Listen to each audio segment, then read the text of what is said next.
A hike in interest rates is back on the agenda after higher than expected inflation figures. Canberra increases its support in the Middle East, and there are 1 million more families living in Australia. Welcome to Fear and Greed Business News, Australia's best business podcast. It's Thursday, the 26th of October, 2023. I'm Adam Lang, and good morning, Sean Aylmer. Good morning, Adam. Tell me, day 4, do you miss Michael or you just think we don't need him anymore? No, I miss Michael. Come back. Oh, right. Come back, Michael. Come back. Just not yet. Yeah, don't tell him that, though. Yes. So, Sean, immediately after the show, everyone should stay listening for your chat with McGrath-Nicholl partners Matt Feehan and Sam Border. Yeah, McGrath-Nicholl are great sponsors of Fear and Greed, great supporters. Today, we're talking all about a new report McGrath-Nicholl has out on supply chain issues. Now, I must say, I didn't think much about supply chain until COVID hit, and that's when we all realised how important supply chains were. So much for business to be thinking about. Not so much COVID anymore.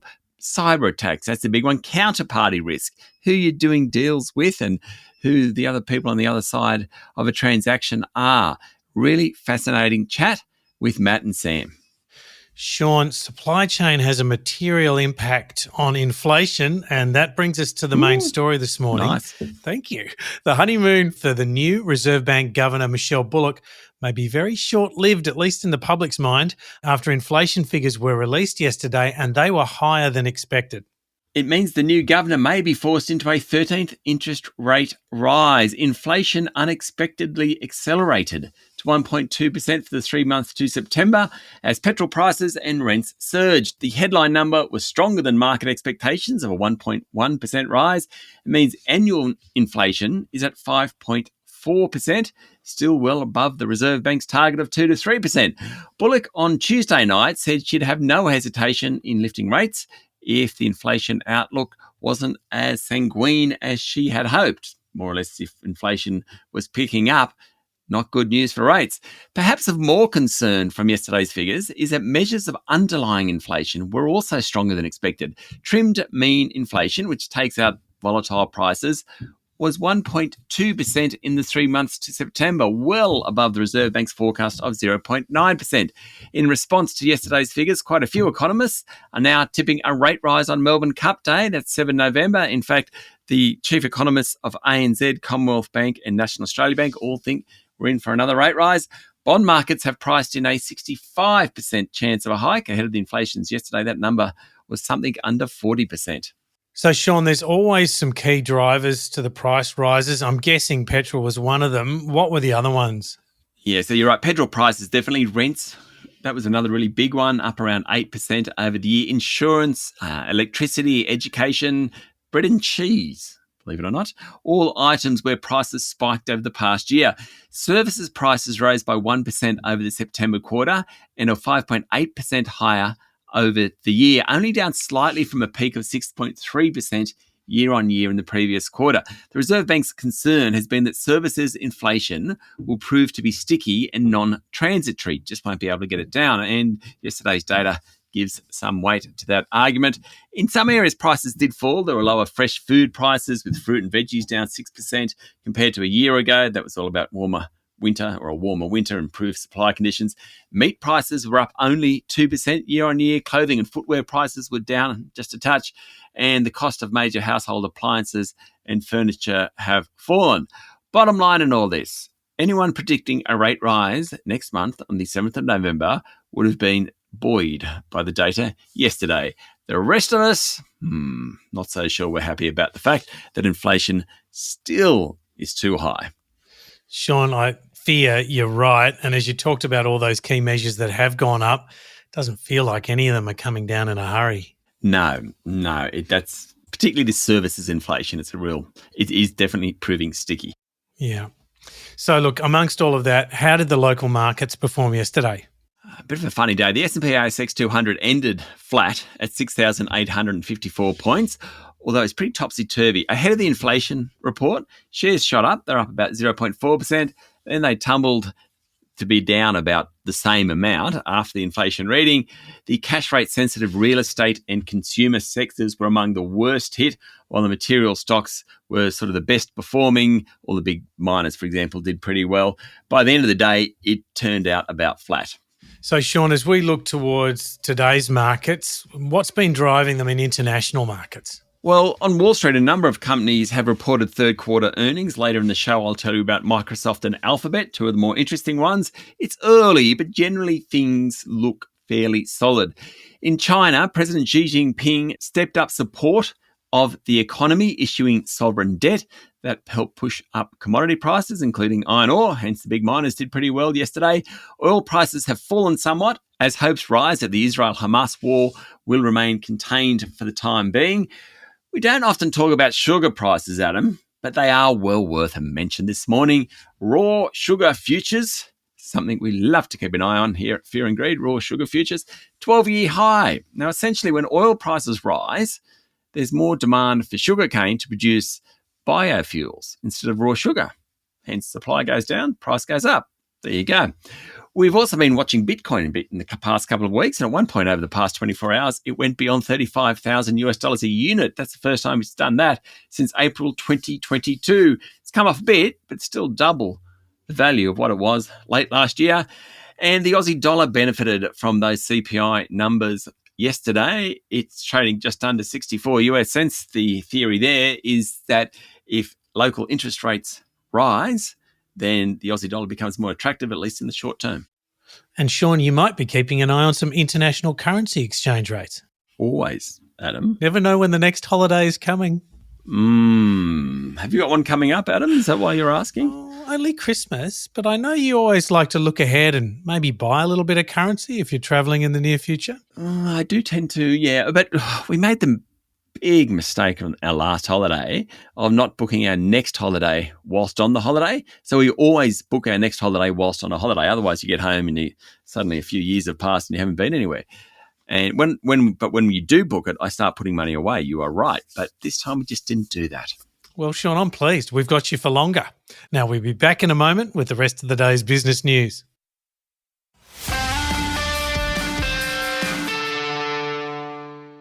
Sean, Australia has sent 2 additional aircraft and a significant number of personnel to the Middle East to support Australians in the region. Defence Minister Richard Marles told Channel 9 yesterday that the extra resources were as a contingency to support Australian populations in the region. He said the situation was volatile and it isn't clear what way the situation will go. Marles also urged Australians in the region to leave. Also, Australia will lift its military aid to Ukraine to $910 million after Prime Minister Anthony Albanese unveiled a fresh package made up of Australian-developed equipment to address military and medical needs. Shifting to the global stage, French President Emmanuel Macron has proposed reviving the international coalition against Islamic State. Albanese was non-committal about joining any such coalition. The United States is preparing evacuation plans for up to 600,000 Americans in Israel in the event of a full-scale ground war in the region. And the Times of Britain yesterday reported that Hamas wants to broker a ceasefire, or at least see an end to the bombing campaign in Gaza, in return for the release of about 50 Israeli hostages. Sean, Prime Minister Albanese is, of course, in Washington. He has also announced more money for cheap loans and guarantees for critical minerals miners.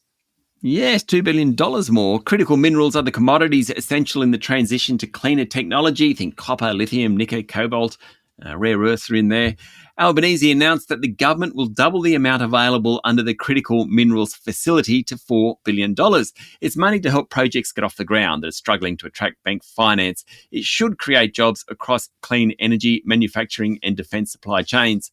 China dominates the critical minerals landscape, and the US and Australia are keen to develop new supplies. Under the facility, companies can apply for loans, financial guarantees or performance and warranty bonds to help establish themselves and develop export markets. Sean, this one's really interesting to me. Woolworths has announced a 5.3% jump in sales during the September quarter. And the good news is that inflation in the food business is moderating with falling prices in the fresh produce and meat aisles. Yeah, it's sort of linked to the top story with the CPI. And this is Woolworths talking about what's going on right now. Now, firstly, I'd like to point out bananas at $4.50 a kilo. Still a bit steep for my liking. Yeah, I like bananas. Yeah, I'm a big banana buyer. Yeah, but anything over $4, I'm like, oh, not sure. Wince a bit. Yeah, I do. Avocados at $1.30, pretty good though. Okay, I'll go harder on my avocados. More guacamole, thanks. Yep. Anyway, the nation's largest supermarket chain said sales were up sharply in the first couple of months of the quarter, then the pace slowed in the third month. But that could also be a reflection of lower inflation, which would actually be good news. Boss Brad Banducci said demand remains resilient, although what Woolies calls saver families and young singles and couples are more focused on value products. Average prices for fruit and veggies fell 12% due to improved growing conditions, with berries, lettuce, cucumbers, capsicum and tomatoes all declining materially. At Big W, sales declined 5.5%. That, along with higher wages, really are denting profits at Big W. Bit of work to do there, Adam. On Tuesday night, Reserve Bank Governor Michelle Bullock said renters are better off now than a couple of years ago because incomes have risen. Sean, you reported that yesterday. Well, now CoreLogic has put together the cheapest rental suburbs within 20 kilometres of central business districts. The story thus far, Adam, across the capital cities of Australia, rent values have risen 10% in the 12 months to September. Limited availability of homes, high migration levels post-COVID and people moving back to the cities continues to place upward pressure on capital city rent markets. If you work or study in the city centre, rent options are looking thin. So, where are the best options within 20 kilometres of the CBD? In Sydney, Auburn, Granville, Regents Park and Sefton. In Melbourne, Albanvale, Laverton, Broadmeadows and Kings Park. If you're heading to Brisbane, think Woodridge, Inala, Ellen Grove and Darra. Try Salisbury and Brame Lodge in Adelaide and Girraween and Gosnells in Perth, Adam. Hot tips, Sean. Thank you. Good. Lynas Rare Earths share price jumped 4% yesterday after the Malaysian government said it could operate its flagship refinery, which produces key ingredients for wind turbines, electronics and military applications. This battle's been going on for a while and the reason for a big sell-off in the company's share price. But now the Malaysian government has overturned its ban on Lynas importing and processing a crucial substance which generates low-level radioactive residue at its refinery. Lynas is the biggest supplier of rare earths outside of China. Of course, this comes just as Prime Minister Albanese announces more support for the critical mineral sector. Good for Lynas Rare Earths shareholders. Sure, this is quite staggering. There's been an increase of 1 million families in Australia over the last decade, and that's according to the Bureau of Statistics. In June, there were 7.5 million families. About 15% were one-parent families, and of the couple families, about 2.4% were same-sex couples. Now, that number has gone from 41,000 10 years ago to about 150,000 today. That's same-sex couples. The Bureau was looking at families in the relationship with the labour market. One of the worrying statistics was that the proportion of couple families with dependents where both parents aren't employed increased from 3.6% to 4.1% this year. Wow. Also, the majority of couple families with dependents had both parents employed. Of the single parent families, 63% had dependents and the vast majority, 83%, were single mum families. Sean, those are great insights. I'll actually have to look into that a bit deeper. You're going to spreadsheet them, aren't you? I might. Yeah, I know. Let's move on to international news. A couple of the Wall Street tech titans have released third quarter earnings. There's good news at Microsoft, but not so much at Alphabet, parent of Google. Sales at Microsoft have surged as the technology giant cashes in on the artificial intelligence race in which its main rival is Google. Turnover at Microsoft jumped 13% to $57 billion. That's about 90 billion Aussie dollars. That's in 3 months. Pretty incredible. Boss Satya Nadella claimed that the company was making the age of AI real. Now, Microsoft's invested in ChatGPT developer OpenAI and launched a series of AI-powered tools for its Office and Word products in recent months. Profit at the tech giant was 27% higher, $22.3 billion in 3 months. Not bad. At Google, revenues climbed 11% to $77 billion. Net income was almost $20 billion on the back of a recovery in the digital advertising market. However, according to Bloomberg, its closely watched cloud division, we're talking Google here, it houses its data storage business and many of its AI efforts. Well, it missed analyst expectations. A bit disappointing. Sean, I love that Satya Nadella quote of making the age of AI real, like making artificial intelligence real. But it's been such a turning point for the company, hasn't it? Yeah, Microsoft is a massive company, and it always seems to, what is a Big Blue, probably been going 40 or 50 years, it always just seems to be at the top of the tech curve, and I think it's pretty impressive. Turning now to Russia, the Kremlin has denied that Vladimir Putin is ill following reports that he suffered a heart attack over the weekend. Now, normally, Adam, you don't do stories that say nothing happened, but given Vladimir Putin's role in the world, this one is worth it. An unsourced report by a Russian Telegram channel claimed on Sunday that the Russian president had been struck by a serious illness that evening. A spokesperson then came out, denied he was in poor health, according to the Telegraph of London, also refuted that he uses body doubles. There's been plenty of talk about Vlad using body doubles. Putin, a judo enthusiast, turned 71 early this month. Speculation the Russian leader is in declining health from cancer or Parkinson's disease has been running around for a while. Last year, it was dispelled by the CIA, which described him as too healthy. I don't think I've ever been described as too healthy. Have you, Sean? No, but I don't think it's got anything to do with his health. I think it's a bit of subjective bias in the CIA's view on this one. Got it. So up next is the Fear and Greed Daily interview with McGrath-Nicol partners Matt Feehan and Sam Border. Yep, great chat about supply chain issues and particularly cyber attacks and counterparty risk. So topical given the inflation figures we've just had. So that's up next in the Fear and Greed playlist on your favourite podcast platform or at fearandgreed.com.au. Thank you, Sean. Thank you very much, Adam. It's Thursday, the 26th of October, 2023. Make sure you're following the podcast and join us online on LinkedIn, Instagram, X and Facebook. I hope you have a great day.